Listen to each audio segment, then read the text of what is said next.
Hello, my name is Donna Taves, and I'm so glad that you're joining me today. This is a pretty important topic for a lot of people. This is about how I recovered my son from autism and the things that I had to go through as a mom of a young boy who I walked into the hospital. You know, the way that I felt was one way and I walked out another way. So I'm going to share with you my story. But first, welcome to those of you who are listening in. There's some things that I want to talk about today. Who this is for, this video, who this is for. I'm going to talk to you about some things that I did in order to, help my son recover himself from autism, what I did to help surrender myself as a mom from all of the things that he was and what he went through, and I just am here to share my story. So if this is for you, listen up. So first, who this is for. There is a lot of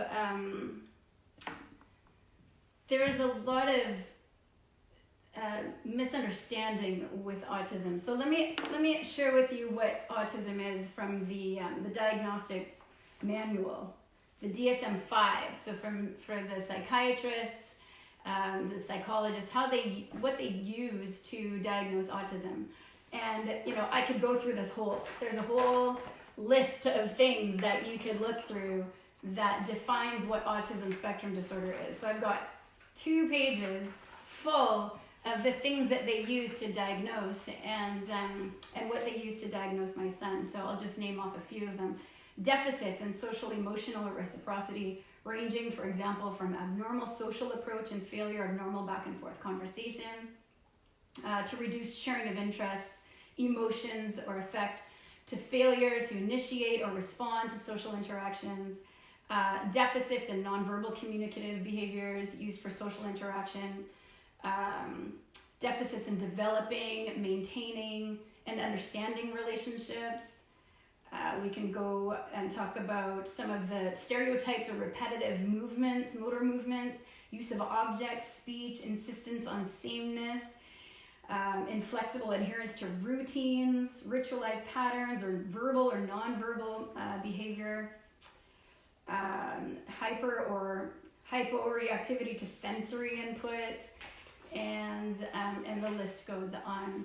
Now, if you are out there and you are a mom or a dad and your child has been either recently diagnosed or just diagnosed and they're under the age of 6, like my son was, then let's talk. And I know that for me, I felt so alone in that process. I just didn't have anywhere to turn to. And so my heart is for you. My heart is there for you because I know how difficult it is to hear this diagnosis. But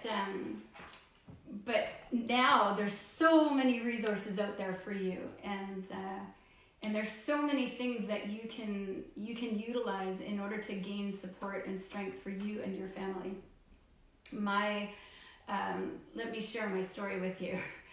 My son was born perfect in my eyes, and long story short, he was pretty nonverbal, and he would babble a lot, so that was great. We loved his little babbling, and we always heard these stories, that it's okay. I've heard of this child who they weren't verbal, and then all of a sudden they just started speaking at the age of 3, and we held on so tightly to those stories because we just wanted that for our son, And then, he turned 2 and he still wasn't speaking the way his peers were speaking, and we still were okay, he's gonna come out of this. And then 3 years old, it was when all of the kids around him were speaking and my son just wasn't.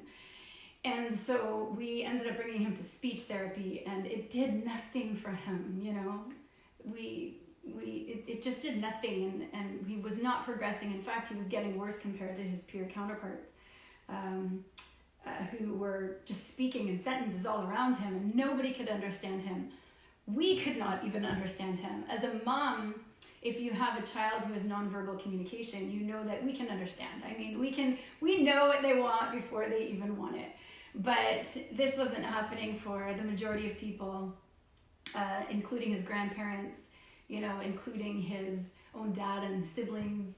And certainly there was no child who could ever understand him. He would, so then we moved to the East Coast, and that's where things just progressively got worse. My son ended up stopped giving us eye contact. Now, he gave us eye contact before, but now it was just completely gone. And he ended up then, not letting us hug him anymore. And we just felt like we were losing our son, And then we knew that he loved balls. So we would put him in baseball, because he loved playing baseball. And we'd put him in soccer because he loved playing soccer. But when he sat down on the bench with the rest of the kids, he wouldn't talk to anybody. And it broke my mama's heart. It really did. He just didn't know how to communicate, and nobody knew how to communicate with him. So then, of course, we'd take him to the park, and if anybody had a ball, he would chase it. But, kids starting, like by the age of 5, kids at the park were really starting to bully him and teasing him and making fun of him. And, he was a kid that drooled a lot, and he was 5 years old, and he was still drooling. And if any loud noises came, he would, do this. And so kids just didn't understand him. And so there was a lot of bullying, and he didn't understand why, that they were being so mean. And he just knew that if they were on the ground wrestling sometimes, that they would just that they wouldn't really appreciate him drooling on them, which I completely understand. So, fast forward a little bit to the diagnosis. When we had him diagnosed, he was 5. We knew that there was some stuff going on. But right before that, my son had some digestive issues. Now, a lot of these kids with autism struggle with digestive issues. And if that's you or if that's your kid, then you know what I'm talking about.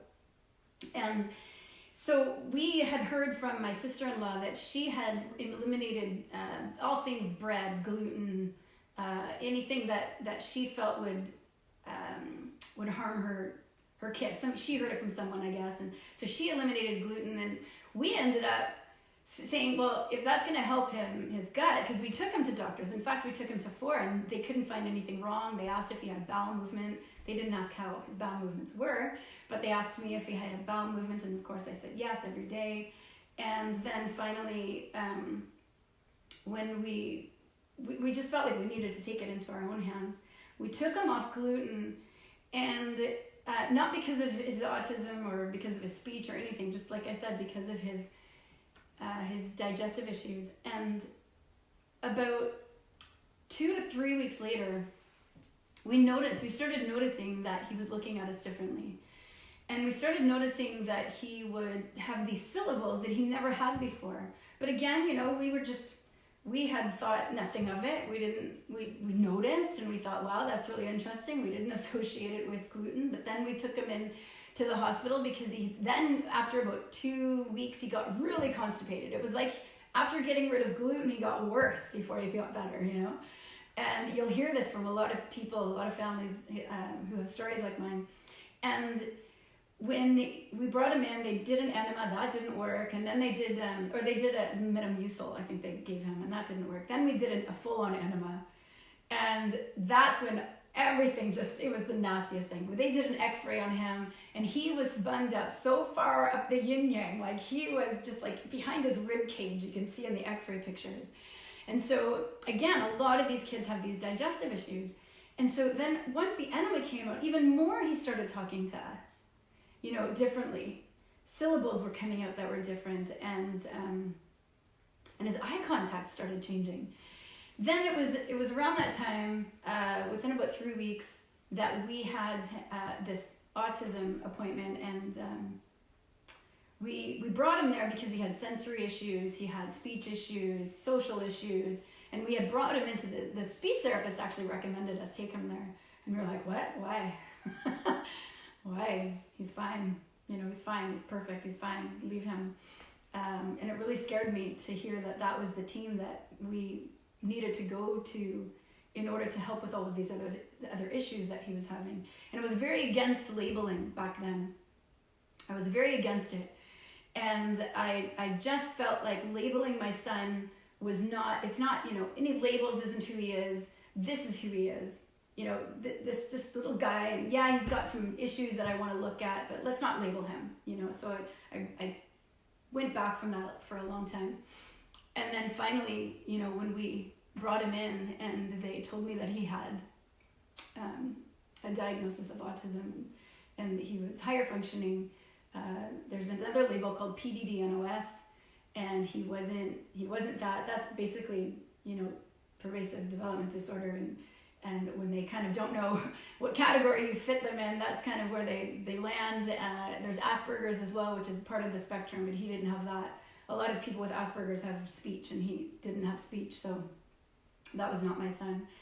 And so from there, we just, I remember taking him home. First, though, they sent me to this autism support center, and I went there. And the woman that was there herself, I learned later, had autism. And I just went in there broken, like what does this mean for my son? And they told me that, this is a neurological disorder that he would have for the rest of his life. And they offered 40 hours of therapy for him. 40 hours. This is a full-time job for a 5-year-old, and it was for his speech, for his pica. He was eating things, cords, erasers, paper, dog food, tables, chairs, anything, like shirts. He would eat holes out of his shirts. Like he ate everything. And when we took him into this autism support, I'm like, the first thing I thought was, is my son broken?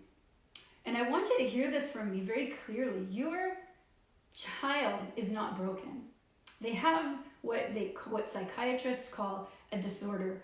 And I know now that it's not just a neurological disorder. And we're going to get into that, but they know a lot of things about autism. But let me tell you, they don't know everything. And that's just the truth. And they will tell you that themselves. Nobody knows everything about everything.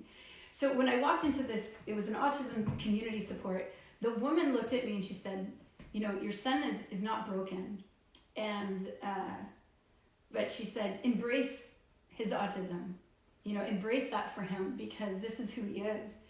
And in the beginning of this video, I said who this is for. And I said, this is for you if you've been told that by well-meaning people who want the best for you,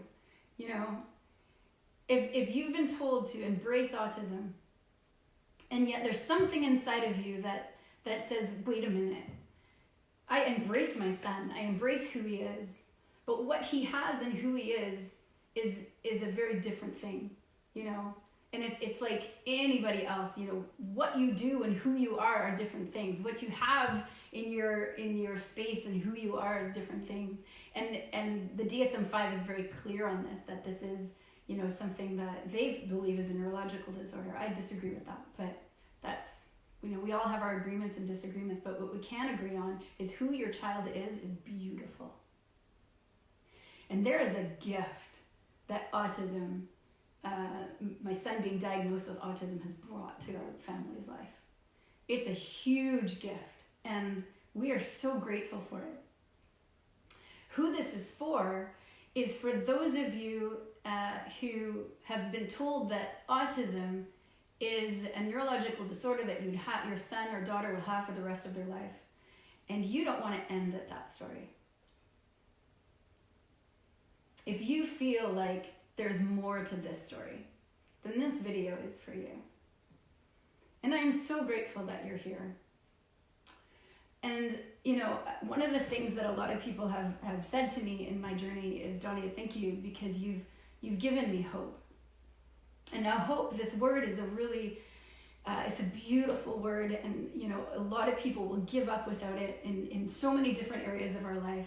And I'm here to say that while hope can be beautiful, there's also attached to it disappointment. And that is a definite risk, you know.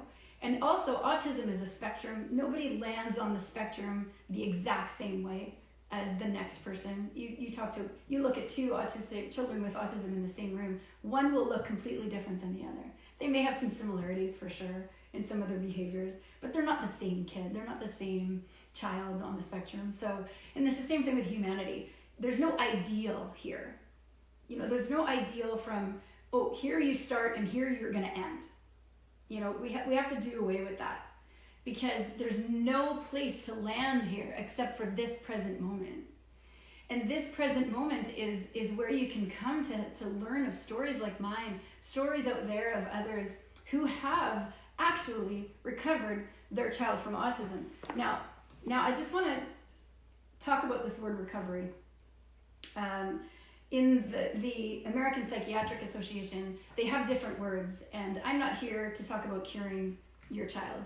I'm not here to talk about what treatments you should use or whatever. I'm here to share my story, and hopefully it inspires you in some way, shape, or form.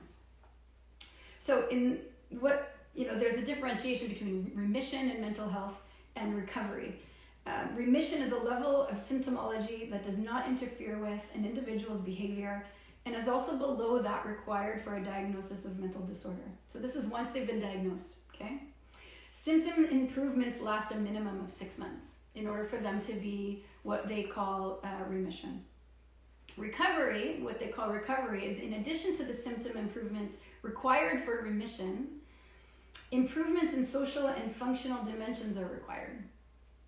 These domains usually include, but are not restricted to, functional independence, maintaining satisfying relationships, being productive, having a sense of empowerment, and overcoming feelings of internalized stigma. So these are just some of the things that they use for the word recovery. And so I don't believe, just as much as all of you, that there is a cure for anything, you know, for autism, but I do believe that we can recover, very clear. And there's even statistics associated with these remissions and recovery. So for the rest of my story that I want to share with you, and I'm so excited to share this, and especially in a forum like this, I've been hidden for so long. I've spoken to many different crowds. I've spoken in front of 5,000 to 6,000 people, and time and time again, I'm hearing the same stories. This for us was 10 years ago. This is when our story began.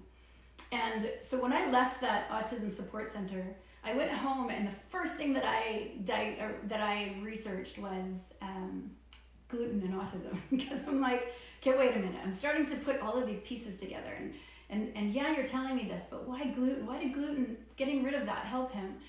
And, you know, I have a degree in psychology, and I have a certificate in family life studies and human sexuality as well. And, you know, all of the things that I've learned about families and home life, and the things that I learned in university, where there was 1 year that I spent just picking apart studies, picking apart research, picking apart claims that people would make. And I was really good at it, at researching the good, the bad, the conspiracies. And so I was looking at all of them combined, and all of the good things that people were saying, all the bad things that people were saying about this autism recovery.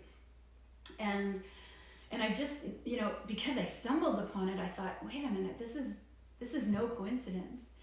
And so we ended up, before that we were vegetarian, and before we got rid of gluten. So I know that there has been a lot of work before we came into this. And then finally we ended up going vegan. And we had heard about, and we did it again, we didn't do it for autism, my son. We did it because of animals, and we did it because of the care and the cruelty that was going on. And so that was why we did it. And again, we just started seeing time and time again, our son just, you know, the symptoms that they used to diagnose him just disappearing gradually. And it took us years to get to a place where we didn't yet say at that point that we recovered him, but we did say, we recovered a lot of the symptoms. You know, we removed a lot of the symptoms, or we minimized a lot of the symptoms. And we did that from not gluten-free and dairy-free. So I'll share a lot with what I did as I go along with the story. But we ended up then going, so we got rid of that, and we had a lot of detox symptoms. The medical community calls it Herxheimer's reaction. And we saw a lot of like more rashes. As we kept eliminating certain food, we saw more rashes. Now, I was really poor 10 years ago when we started this. And I couldn't afford a naturopath. This is another reason I felt so alone, you guys.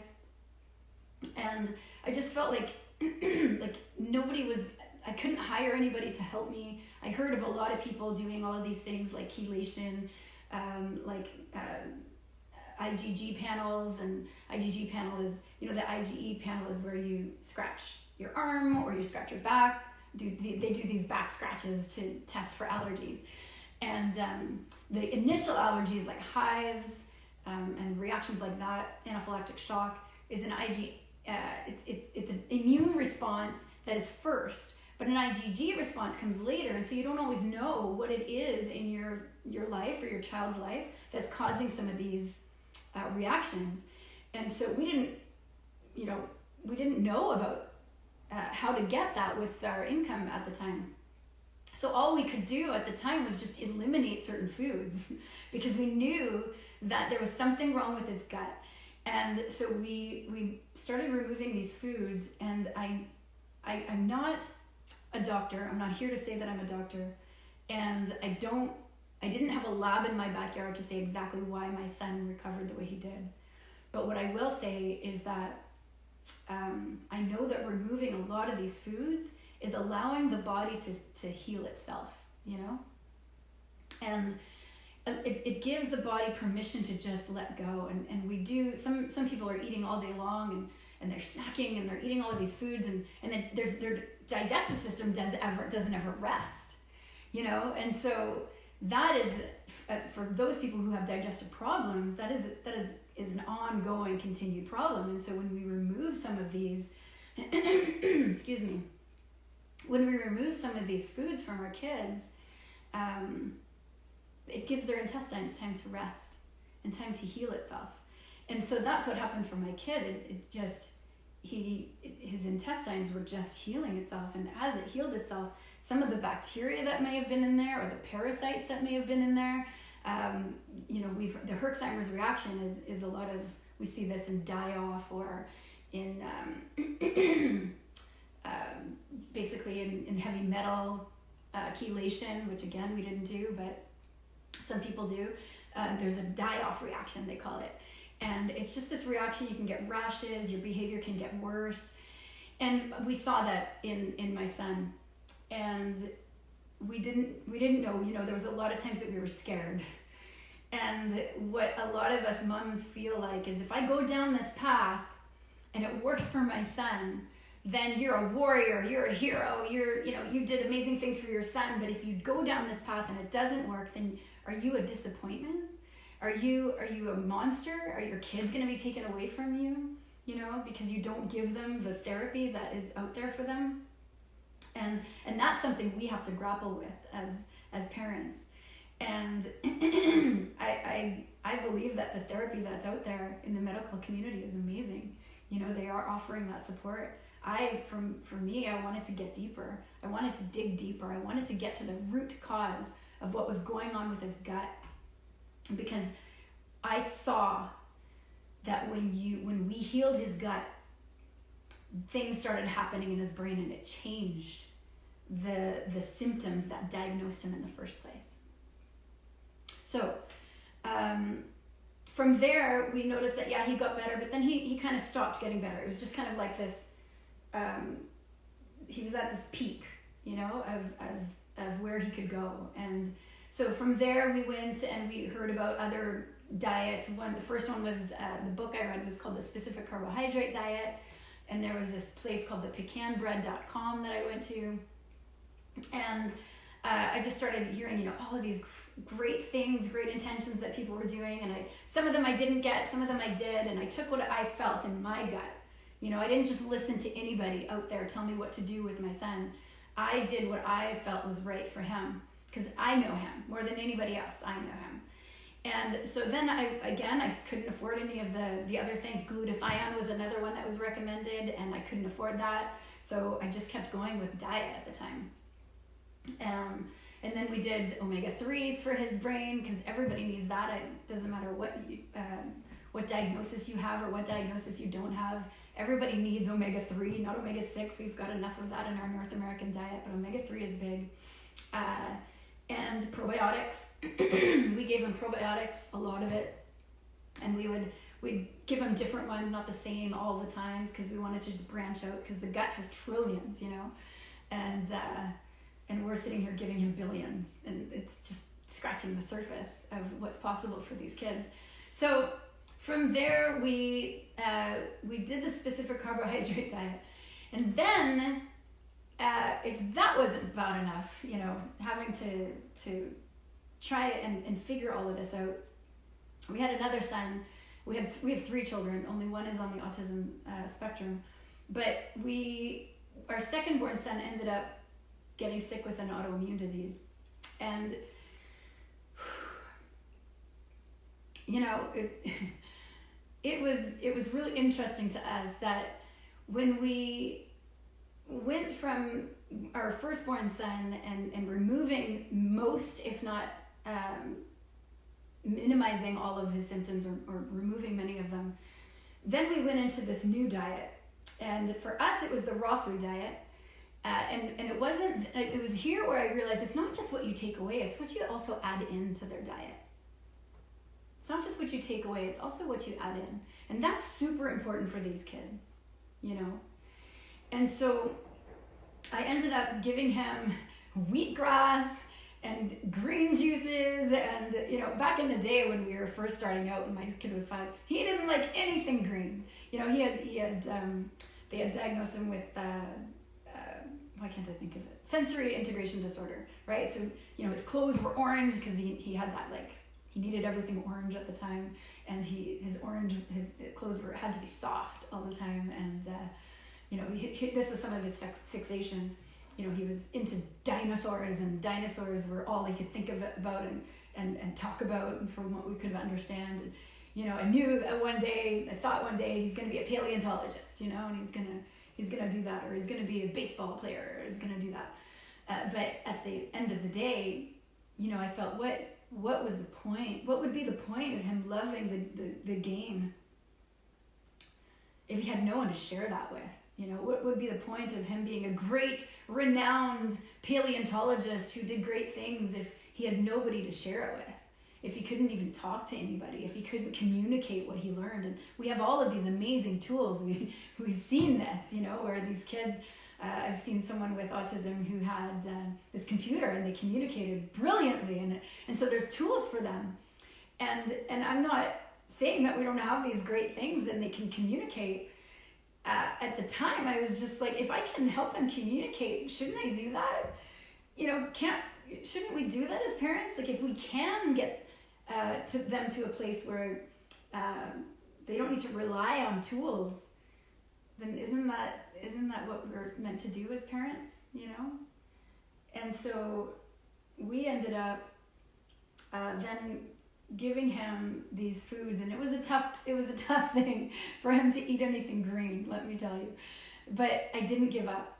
You know, I'm the mom, and this is for you, mom and dad. You hold the keys to the car, and they can't go shopping. You go shopping. And so even if you're on different pages, you know, if you want to do this and your husband or spouse doesn't want to do this, you know, they can go out and eat whatever they want. That you can't stop them from eating, but just don't do it around your kids. You know, don't bring it in your house. That's what we did. We ended up just giving all our kids the same foods, and we ended up seeing benefits for all of them. My husband, who had anxiety, he ended up getting better. And so you can see that this was a gift for our whole family. So what else did we do? We then went from that to the raw food diet. And here, you know, was when we went from removing all of the symptoms and either removing or minimizing all of his symptoms, to removing them altogether. We removed every single symptom that my son had that they used to diagnose him of autism. Today, and that was because of the raw food diet, and we ended up then having glutathione, and we ended up using different, again, more probiotics. We ended up giving his brain what we felt it needed to nourish itself. And even for those of you who are listening, mom and dad, we all need nourishment to our brain. Don't settle. Like if it's winter and you feel sad, don't settle and say, this is who I am. This is, go and get some vitamin D. Go and get some B12 if you feel really fatigued, because maybe you need it. And B is a spectrum. You can't just take vitamin D and expect to get better. It's a spectrum of multivitamins. If you're deficient in vitamin B12, you're also deficient in B6 and B2 and B5. You don't absorb any of the Bs if one of the Bs aren't there. That you need all of that spectrum. So, this is not a one-trick pony for you. So I was not going to settle with my son just not having speech, with my son having sensory integration disorder, with my son not being able to wear clothes that weren't soft, with my son not being able to look into his friends' eyes, not being able to communicate with his friends. I was not going to settle for that. What I did settle for, and this is what I will, I'll say one more thing, a few more things maybe before I end, but because this is on my heart right now, I'm just going to say what I was going to finish with. And that your son and daughter, and this is the one message that I want to make clear. In the beginning, I didn't know how to look at my son without seeing autism. And this is the fear that many in the autism community have, is that you're going to look at your kid and want them to change. And can I just share with you? My son is 15 years old today. He goes to a public school. His friends, every single one of them, always tell him, there's no way that you were diagnosed with autism. There's no way. I don't believe it. It was a bad label. Maybe your mom diagnosed you. Well, where did you get the diagnosis from? Like a Cracker Jack box? He looks in their eyes. He speaks clearly. He has some articulation sometimes when he gets excited, but so do I. So does his dad. He's an introvert homebody, so is his dad, but he has this best friend who just loves him and adores him. He has empathy. He cares for people. He knows and feels me when I'm sad. He hugs me. He's very affectionate. In fact, right now he's the most affectionate child we have. Every morning I get a hug from him. He cares deeply for his classmates. If he sees other people getting bullied, he's the first one to speak up. And he's just that kid. He's the same kid that he was when he was 2 years old, 3 years old, 4 years old, 5 years old. He has not changed, but his symptoms, the way that he's now able to communicate his love for others, the way that he's able to show up in the world, that's different. But he is the same. He has never changed. It's not who he is, it's what he had. And I'm so grateful. So for you as a mom and a dad who maybe have a child, let's just try this, let's try putting your hands on your heart. And just know that each day that you show up to your child is not a day that you are trying to change who they are. It is not a day that you are trying to move into this place where I want to change who you are, but you're just trying to help them communicate it better, And there's so many things I could say about this. This would be an 8-part series on this topic alone. This would be an 8-part series, if not a 12-part series, if not a 20-part series. I can't say everything that I want to say in this video, but what I can say is that wouldn't it be great if your son didn't have pain, or your daughter could get a better night's sleep? Wouldn't it be amazing if you could look into your child's eyes one day, where now maybe you can't? And I remember the days where I took a camera because my son, he could look into the lens of a camera, you know, but he couldn't look into my eyes. And so I would take my camera and I would follow him, and, you know, I would talk to him through the camera. And today I don't have to do that. And it's hard work. You know, we sacrificed so much. And what helps my son may not help your son. What helps your daughter may not help my son. And that's just the reality of this. But just like when you go to a doctor and you know, I love this analogy that a colleague of mine uses. If you go to a doctor and you get a medication and it doesn't work for you, you don't say then that all medication is off the table and it's bad. Therefore all medication is bad. No, you go to your doctor and you say, this medication doesn't work. And your doctor will say, okay, well, clearly that medication wasn't for you. So let's try another one. Everybody will do that. It's the same thing in this scenario. If one doesn't work for you, if one type of food doesn't work to change anything, and I wouldn't go longer than 3 weeks. If you don't see a change after 3 weeks, try something new. All right, that's my opinion. Other people have different opinions, but that's me, okay? If you try glutathione and you don't see a difference, try something else. If you try essential oils and it doesn't make a difference after 3 weeks, try another essential oil, right? Because again, one essential oil may not work for your child, but another essential oil might. And so I can't tell you which essential oil is going to work for you. I can't tell you which medication is going to work for you. I can't tell you what modality is going to work for you. This is a full-time job as a parent. If you want to help your child communicate differently in the world, then this is going to be a full-time job. We never ate out for years. We did not eat out at one restaurant, because that may be part of our culture, but that's not who our culture is. That's just part of it, you know? And what I put in the hole in my mouth shouldn't bother you.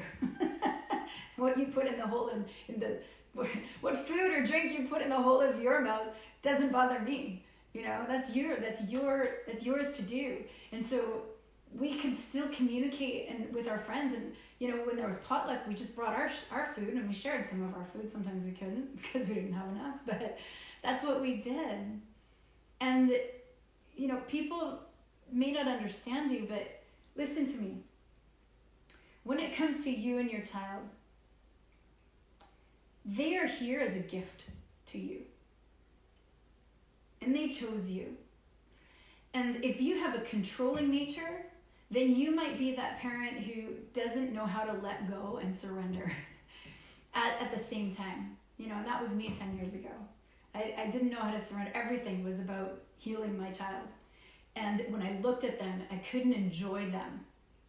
And I hope and I pray that that's not you today. And if it is, this is my message to you. Love them exactly where they're at.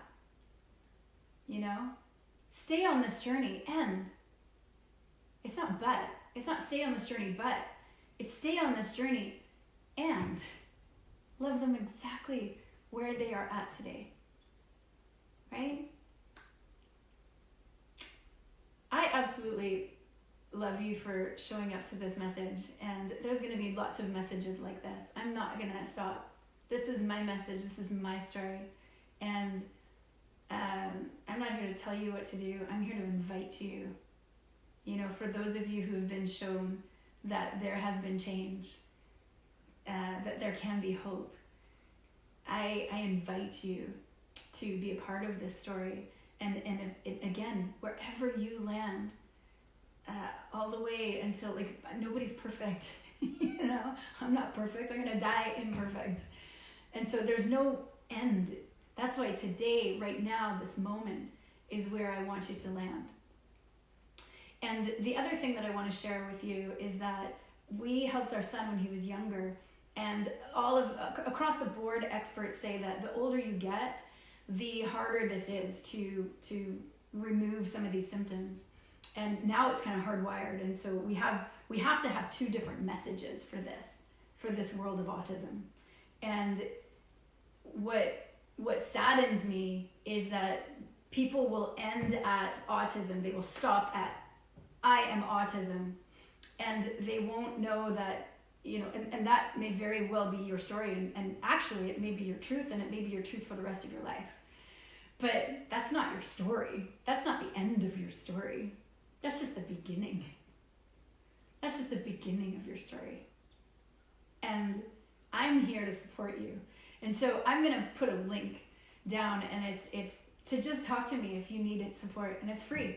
I'm offering this for free, a 15-minute support. I have a link that you can set a date with me, and we're just going to talk mom to mom, mom to dad, mom to you who may have autism, and maybe again, like I said earlier, if you've been told that this is you and who you are and this is all you're going to be and do for the rest of your life, that there's something inside of you that says no, that something in your gut that tells you that this is not the end of my story, then I'm glad you're here, and I welcome you to have a journey along with me, and I can't wait for maybe some of you who are close to meet my son. He's amazing, and he always was amazing, and he always will be amazing, and now I get to communicate that together with him, and he gets to communicate that to his friends. So thank you for joining me today. Bye.